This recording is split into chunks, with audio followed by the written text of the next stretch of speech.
अॼु असां हिते आया आहियूं सरदार सालिम अहमद ब्रह्माणी साहब हिकिड़ो अज़ीम इंसान हो, वॾो मेज़बान हो, उनजो दस्तरखान वसी हो ऐं मां सम्झां तो हर दिल अज़ीज़ हो। पंहिंजी बिरादरी लाइ, पंहिंजी क़ौम लाइ, पंहिंजे ओड़े पाड़े लाइ, पंहिंजे ज़िले लाइ, असां कराची वारनि लाइ जेके असांजो वॾी क़ौम असां वटि वेठी आहे। त मां सरदार साहब जी फातिहा ते बि आयो हुअसि ऐं अॼु 40 में असां आया आहियूं। पीर ज़मां शाह जिलानी साहब, MNA जयप्रकाश लोहाणो साहब, सभी ते पहुता आहियूं। पर मां सम्झां थो त सरदार साहब जी कमी पूरी कोन थी सघंदी।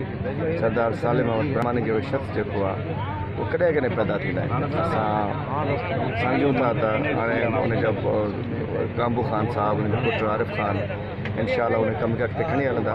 पर सरदार साहब हिकु वॾी हस्ती हो, अज़ीम इंसान हो ऐं इन इलाइक़े लाइ उन वॾी ख़िदमात ऐं पंहिंजी क़ौम लाइ वॾी ख़िदमात। असां साईं खे सलाम पेश था कयूं ऐं साईं जी ख़िदमात जेकी सरदार साहब जी रही पंहिंजे इलाइक़े लाइ, पंहिंजी क़ौम लाइ, उहो क़ाबिल तहसीन आहे।